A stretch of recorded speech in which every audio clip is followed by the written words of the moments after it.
Hey guys, welcome to the clubhouse. I'm Billy Jackson, and today's video is going to be on my top 10 Star Wars list, and number 9, The Phantom Menace.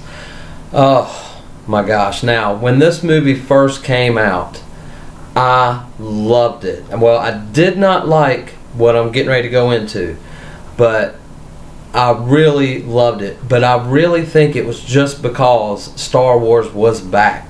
So I was excited, and a lot of people who saw this for the first time felt the same way. They loved it just because we had Star Wars back. You know, lightsabers, good versus evil, speeder bikes, stuff like that. Tatooine, we had all the stuff that reminded us of why we love Star Wars. And honestly, just because this is number 9 doesn't mean that I don't like a lot in this movie. Like, for example, the Darth Maul scene at the end. The lightsaber duel at the end is one of my favorites. It's probably in my top 5 favorite duels in Star Wars. But that being said, it's really just one of the redeeming qualities this movie has. The speeder race, I like that. The pod race, I like that. I didn't like, C-3PO. I didn't like, that Darth Vader created C-3PO. I mean, come on. I mean, why make your universe so small that you have to make your greatest villain of all cinema makes C-3PO one of the most ridiculous droids in cinema? But I love C-3PO, don't get me wrong, but for him to be the creator of C-3PO was totally ridiculous, and I hate that. And it's in canon. I mean, he did it. Anakin created C-3PO. I hate that. But my worst complaint about this movie was the CGI, particularly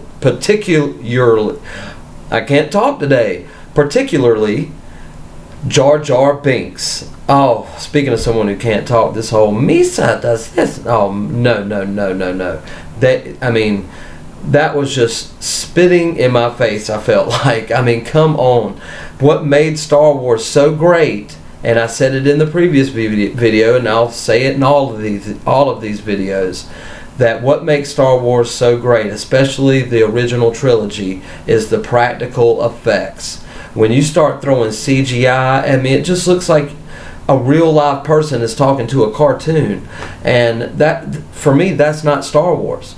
Star Wars is this real interactive, thing is talking to a real human, and they could feel and they could touch each other, and it feels real, and the shadows work and the lighting works. Because it's real, it's the real light that's in the shot, it's not fake light, and it's not a fake person.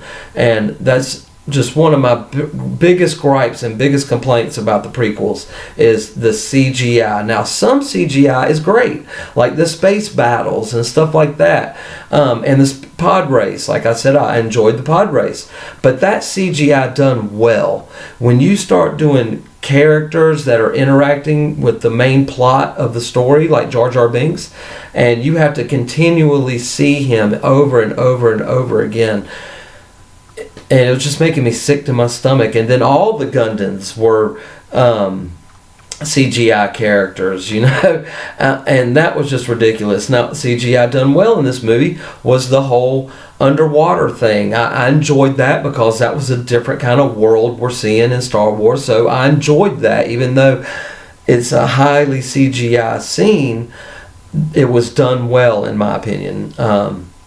A lot of good things about this movie, but really all the CGI and the poop jokes and the fart jokes and Jar Jar Binks, just, and a lot of people sitting around talking. If you rewatch this movie, you will realize there's a lot of people talking, in circles, and that happens a lot in all the prequel movies.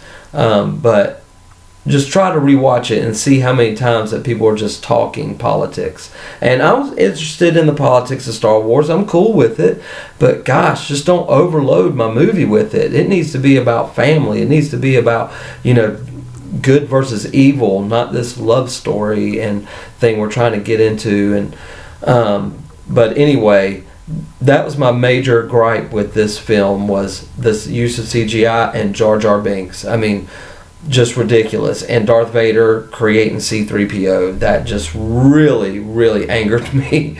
I mean, not to the point that I just don't love it. You know, I love Star Wars movies, no matter what they are, no matter where they are on my list. I still will always love them. And there is another cut of the original prequels done on YouTube. I can't remember the name of it right now. I'll look it up and try to have it in my next video.